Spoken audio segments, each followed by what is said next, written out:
آج اس بات کو سمجھنے کی ہم کوشش کریں گے حضرت سیدنا ابراہیم علیہ السلام کو خلیل اللہ کیوں کہا جاتا ہے۔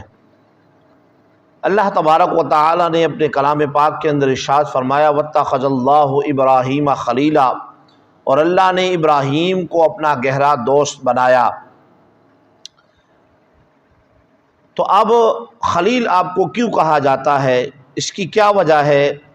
ایک روایت جو تفسیر نعیمی کے اندر یہ روایت موجود ہے کہ اللہ تعالیٰ نے آپ کو خلیل اللہ کا یہ خطاب اس لیے آپ کو عطا کیا گیا کہ آپ جو ہے اللہ تعالیٰ کی راہ میں سب سے زیادہ مال خرچ کرنے والے تھے۔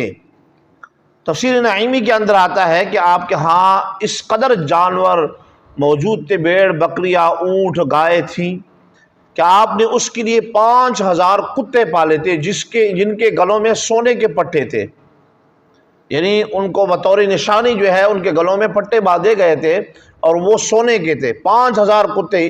اس سے آپ اندازہ لگائے کہ آپ کے کتنے ہاں آپ کے پاس جانور ہو گئے۔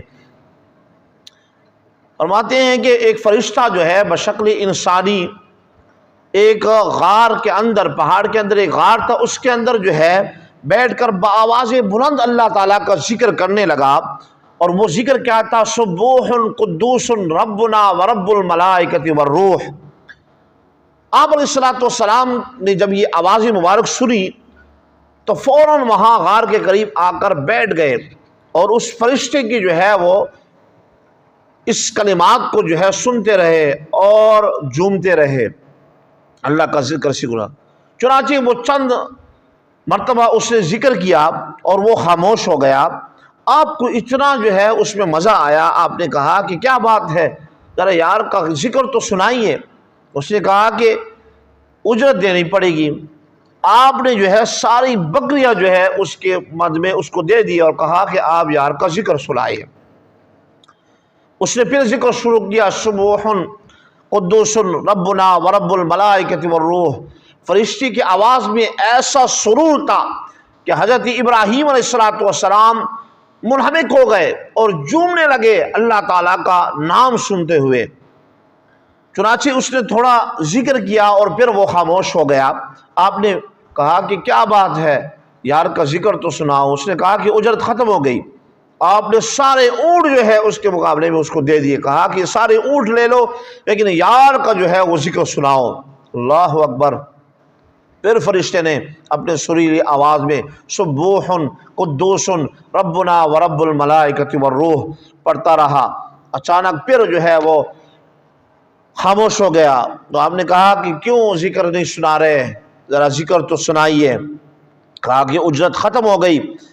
آپ نے فرمایا کہ یہ میرے ساری جائیداد مکانات یہ ساری چیزیں لے لو، رب تعالیٰ کا ذکر جو ہے مجھے سناؤ۔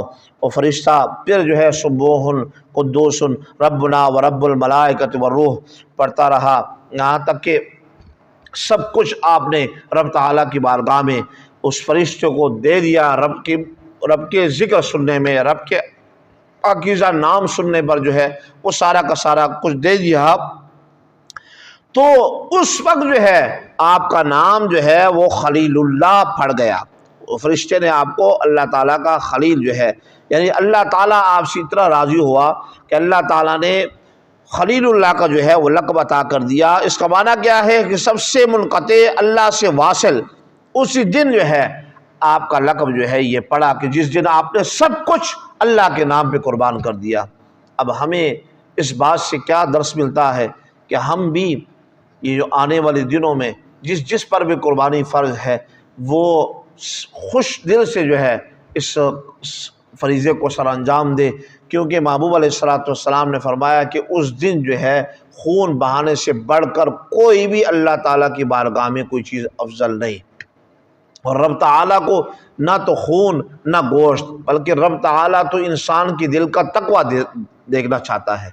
تو سامعین محترم، حضرت ابراہیم علیہ السلام نے رب کی رضا پانے کے لیے اپنے بیٹے کی قربانی سے بھی دریغ نہیں کیا۔